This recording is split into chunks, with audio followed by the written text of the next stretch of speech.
Hello friends, आज मैं आपकी मुलाकात हमारे संस्थान के पूर्व छात्र शंभू कुमार से कराने वाला हूं। शंभू कुमार के बारे में अगर मैं बात करूं तो ये स्टेनोग्राफर सी के माध्यम से चयनित होकर के वर्तमान में विदेश मंत्रालय के अंतर्गत अफ्रीका महाद्वीप के गिनी कंट्री में कार्यरत हैं। और आगे की कहानी हम शंभू से ही उनकी जुबानी सुनेंगे। शंभू, आपका बहुत बहुत स्वागत है हमारे इस संस्थान में। धन्यवाद सर।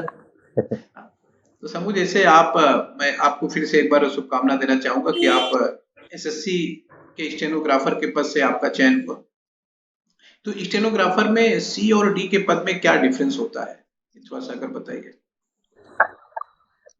सर सी और डी के में तो सर फर्स्ट पहला डिफरेंस तो यही है सर कि इसमें सी 4600 ग्रेड पे का है और डी 2400 ग्रेड पे का है। और ये सर पहला तो यही डिफरेंस है। दूसरा सर ये है कि इसको एग्जाम में भी डिफरेंस आता है सर। इसमें इसका रिटन एक ही होता है और उसमें अलग अलग मेरिट बनती है सर। एक मेरिट आपकी जैसे एग्जाम्पल के तौर पे 145 सी का मेरिट बना तो सर डी का 110 से 15 ऐसे डी का मेरिट बनता है सर। तो सर जो लड़के सी में क्वालिफाई होते हैं वो ऑलरेडी डी में भी हो जाते हैं, तो उन दोनों का एग्जाम देते हैं।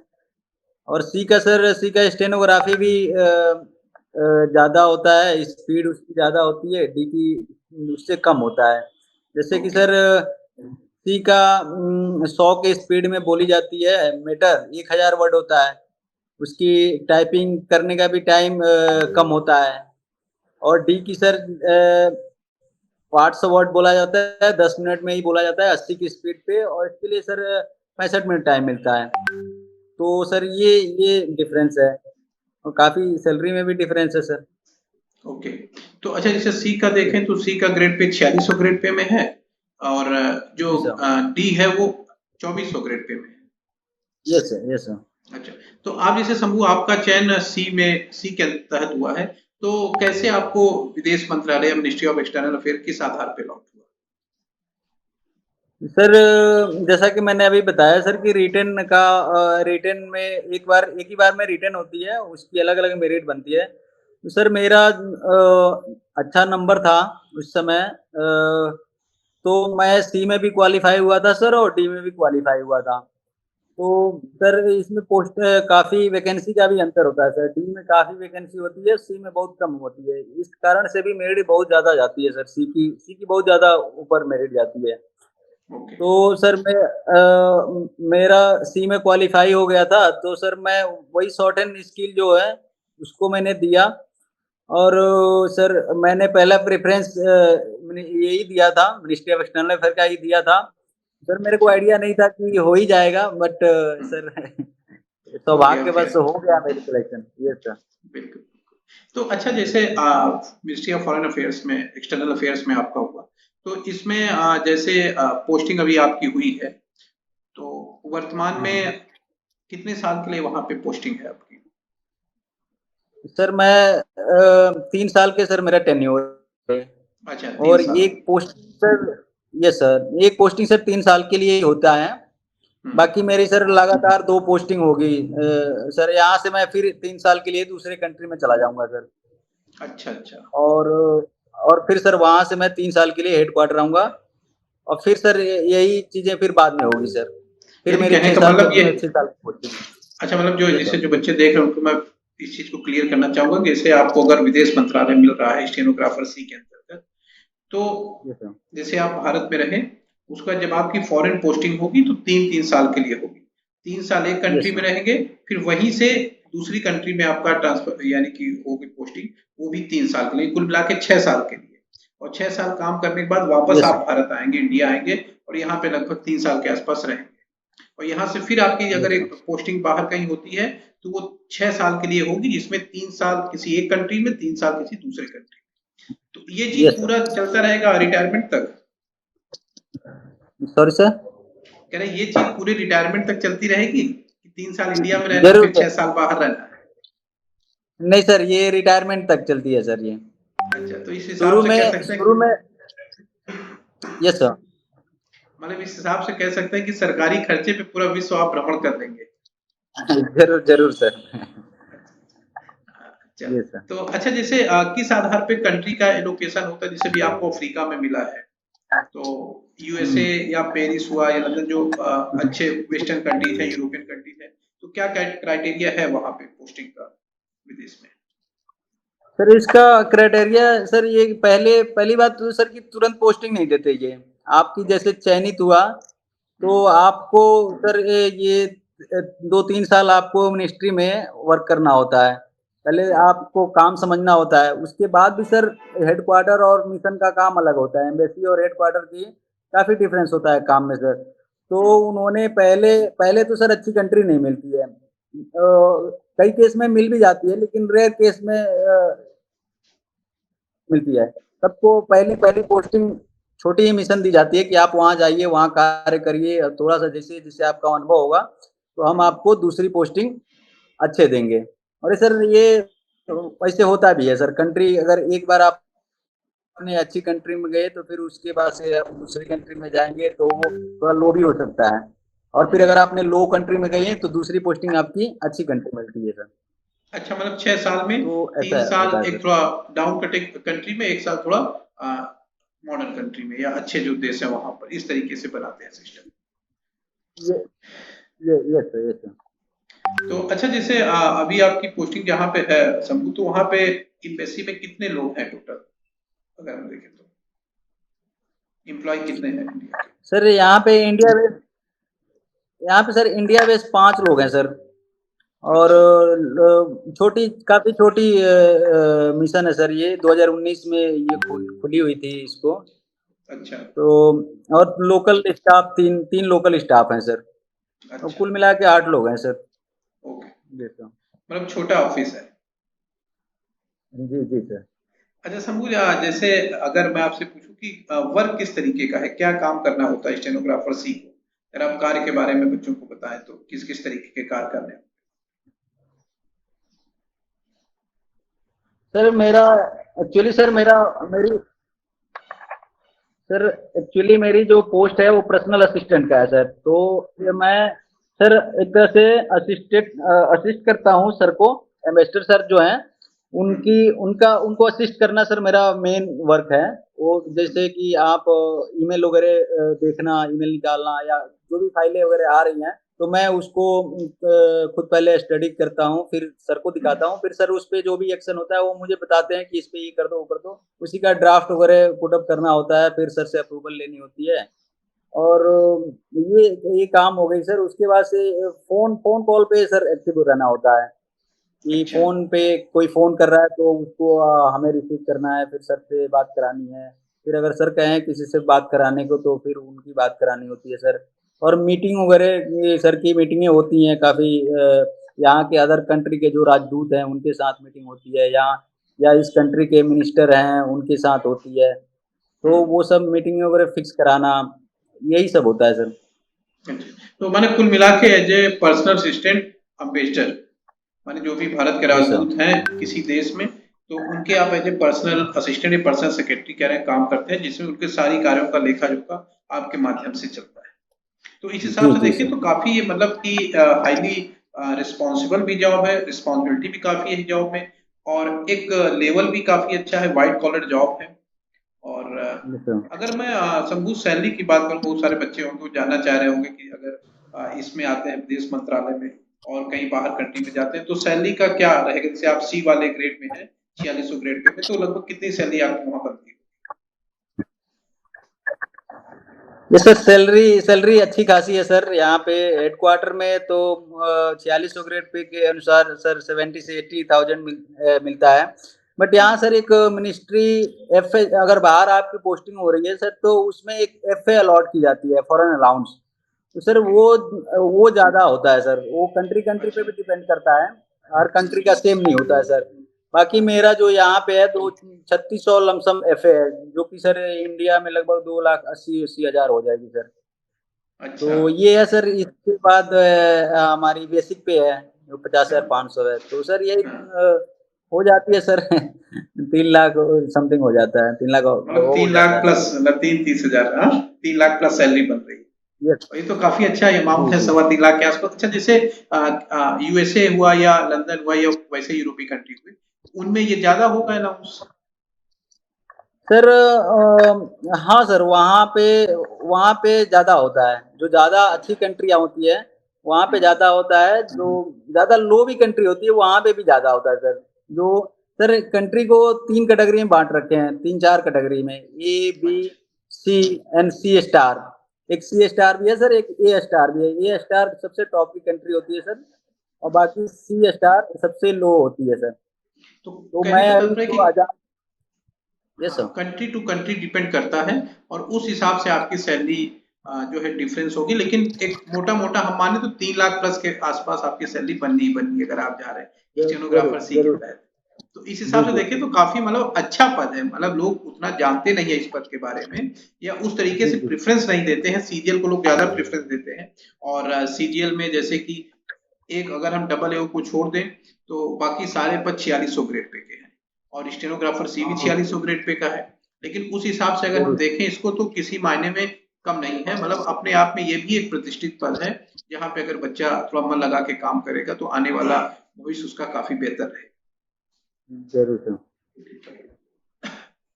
अच्छा, इसमें क्वालिफिकेशन क्या लेते हैं? सर ये इंटरमीडिएट पे होती है सर स्टेनोग्राफर की। और सर मैं ये कहना चाहूँगा सर कि इंटरमीडिएट पे ही एक ऐसा ये पोस्ट है जो 4600 ग्रेड पे आपकी सिलेक्शन होता है सर। इसके हाँ। अलावा एसएससी में कोई नई पोस्ट है जो इंटरमीडिएट पे आपको 4600 ग्रेड पे चयनित हो जाएँ आप। और सर ये इक्विवेलेंट होता है सर सीजीएल से जो आते हैं हमारे मिनिस्ट्री में, तो इक्विवेलेंट होती है सर। सब सारी चीजें इक्विवेलेंट है सर। सीजीएल से जो आएंगे वो एएसओ होते हैं सर, हाँ। असिस्टेंट सेक्शन ऑफिसर होते हैं सर, और हम लोग पीए होते हैं पर्सनल। बाकी जो वर्क लेवल होता है सर वो थोड़ा सा डिफरेंट होता है। बाकी जो पोस्टिंग वगैरह, सैलरी अलाउंस वगैरह सब कुछ सर सेम मिलता है सर। मतलब यह है कि आप सीरियल से भी अगर विदेश मंत्रालय में जा रहे हो, स्टेनोग्राफर से विदेश मंत्रालय में जा रहे हैं, तो सैलरी के मामले में ऐसे कोई डिफरेंस नहीं होगा। नहीं सर। और यस बल्कि सर। हम कह रहे हैं कि आपकी लाइजनिंग ज्यादा बेहतर है, क्योंकि भाई आप असिस्टेंट हैं, डायरेक्ट अम्बेसडर के पर्सनल सेक्रेटरी हैं, और किसी जी देश जी। के राजदूत के साथ डायरेक्ट टच होना, अपने देश के राजदूत के साथ किसी कंट्री में डायरेक्ट टच यस। होना, उनकी हर चीजों करना, तो एक तरीके से लाइजनिंग बड़ी अच्छी खासी बन जाती है। Yes sir. अच्छा, दूसरा शंभू, ये मैं जानना चाहूंगा कि इसमें स्टेनोग्राफर में प्रमोशन के क्या एस्पेक्ट हैं? सर इसका प्रमोशन का सर अगर नियमित तौर पे देखा जाए तो सर 8 साल से 10 साल में आप अगले प्रमोशन हो जाती है सर। अगले पोस्ट पे आप पहुंच जाएंगे सर। अगर उसके अलावा सर 5 साल पे डिपार्टमेंटल एग्जाम होती है, तो उसको आप अगर क्लियर कर लेते हैं तो 5 साल में सर आपकी प्रमोशन हो जाएगी, और अगला पोस्ट सर गजेटेड पोस्ट हो जाएगा सर आपका। जैसे मैं पीए हूँ तो मेरा अगला पोस्ट पीएस हो जाएगी सर, जो कि गजेटेड ओके। पोस्ट है सर। ओके। तो कहने का मतलब अगर इस हिसाब से देखें तो प्रमोशन के भी काफी अच्छे एस्पेक्ट हैं। एक तरफ यस ये है सर। कि भाई अगर आप विभागीय परीक्षा देकर, डिपार्टमेंटल एग्जाम देकर 5 साल में गस्टेड रैंक पा सकते हैं, और अगर मान यस। लीजिए आपका डिपार्टमेंटल एग्जाम नहीं निकल रहा है, तो आप नॉर्मल कंडीशन में चलेंगे तो 8 से 10 साल की सर्विस में आप गस्टेड रैंक में आ जाएंगे। तो यस जैसे सर। आपने बताया कि भाई इंटर पास इसमें लेता है, बेसिक क्वालिफिकेशन इसमें इंटरमीडिएट है। कोई बच्चा इंटर पास करके आ रहा है, अगर वो सही तरीके से तैयारी करता है तो ग्रेजुएट होते होते हो सकता है उसका सिलेक्शन हो जाए। और लगभग बीस जरूर इक्कीस सर। साल में अगर सिलेक्शन हो रहा है तो 30 के आसपास आते आते वो गेस्टेड रैंक पे आ जाए। जरूर जरूर सर। तो इसका मतलब इसका हमारा फ्यूचर काफी अच्छा है। अच्छा, इसमें प्रमोशन में कहाँ तक जा सकते हैं? क्या एम्बेसडर भी बन सकते हैं इस पोस्ट से? हाँ सर, एम्बेसडर भी बन सकते हैं। और इसमें यही है कि सर आपकी वर्क लेवल सही होनी चाहिए, आपका एक्सपीरियंस आप अगर अच्छे से आप कर रहे हैं, एग्जाम वगैरह क्लियर कर रहे हैं, तो सर इसमें रैंक होती है। अगर आप प्रमोट होते होते आप डायरेक्टर लेवल पे तक भी चले जाएंगे, तो आपको सर एम्बेसडर बना के भेजा जा सकता है। तो मतलब ये एक जो बच्चे देख रहे हैं वो इस बात को समझे कि एम्बेसडर किसी भी देश में, जो एम्बेसडर होता है भारत का, वो उस इंडिया को वहां उस कंट्री में रिप्रेजेंट करता है। माने उस कंट्री का सबसे बड़ा उस कंट्री में भारत की तरफ से सबसे बड़ा हेड वही हुआ, एम्बेसडर या राजदूत ही हुआ। और आप स्टेनोग्राफर के पद से जिसकी शैक्षिक योग्यता मात्र इंटरमीडिएट है, वहां से क्वालिफाई करके अगर अर्ली एज में करते हैं तो आप राजदूत के पद तक पहुंच सकते हैं, जो कि काफी मतलब एक तरीके से सम्मान की बात है आपके लिए भी, और आप जिस एरिया से बिलोंग करते हैं उस क्षेत्र के। तो शंभू बड़ा अच्छा आपने, यानी काफी बेहतर, ये बहुत सारे लोगों को भी इस बात की जानकारी नहीं होगी, इस चीज की जानकारी नहीं। दूसरा शंभू आपसे बिल्कुल। मैं एक चीज ये भी जानना चाहूंगा कि आपने कैसे मन बनाया स्टेनोग्राफर का एग्जाम देने के लिए? पहले आप अपना बैकग्राउंड बताइए कि आप किस बैकग्राउंड से हैं, हिंदी मीडियम बैकग्राउंड से हैं या सीबीएसई बोर्ड से? सर मैं हिंदी मीडियम बैकग्राउंड से हूँ सर, और मैं अच्छा। काफ़ी अपने बिहार से मैं बिलोंग करता हूँ सर, बिहार के गोपालगंज डिस्ट्रिक्ट से एक छोटे से कस्बे से बिलोंग करता हूँ सर। और मेरी तो आर्थिक स्थिति सर शुरू से ही बहुत खराब रही थी। बाकी मैं थोड़ा पढ़ने में ठीक था, तो मुझे था कि माहौल मिलता गया, और मुझे किसी ने बताया कि इलाहाबाद आप जाके तैयारी कर सकते हो। तो सर मैं बहुत छोटा सपना लेके आया था इलाहाबाद में कि मैं बैंक का कोई क्लर्क की तैयारी करूँगा, और मतलब मेरी लेवल वही थी उस समय कि मैं बैंक में क्लर्क की तैयारी कर लूँ और मेरी सिलेक्शन हो जाएगी, तो वही पे मैं उतना ही से संतुष्ट था सर। बाकी मैं जब यहाँ आया तो मेरे काफ़ी जो सीनियर थे उन्होंने मेरे को सलाह दिया कि सर कि आप एसएससी की तैयारी कर लें, अगर एसएससी की तैयारी आप कर लेंगे तो आप बैंक भी दे देंगे और रेलवे भी दे देंगे, साथ साथ एसएससी भी दे देंगे। सर इससे पहले मैं एसएससी के बारे में कुछ नहीं जानता था। बाकी फिर अच्छा। मैं उसके बाद से एसएससी की बेसिक वगैरह पढ़ी। और सर इसमें सबसे बड़ी बात यह है सर कि इसकी सिलेबस, मैं थोड़ा सिलेबस के बारे में बताना चाहूँगा सर। इसमें 100 नंबर की इंग्लिश आती है, 50 नंबर की रीजनिंग होती है और 50 नंबर का जीएस होता है सर। इसमें मैथ नहीं आती सर। तो मैथ, मेरा मैथ ठीक ठाक था, लेकिन सर अगर आप जल्दी नौकरी पानी है, जैसे मेरा सर, जैसे मैंने बताया मेरी आर्थिक कंडीशन ठीक नहीं था, 2-2 हज़ार 3-3 हज़ार रुपये उस समय नौकरी का नहीं हो पाता था।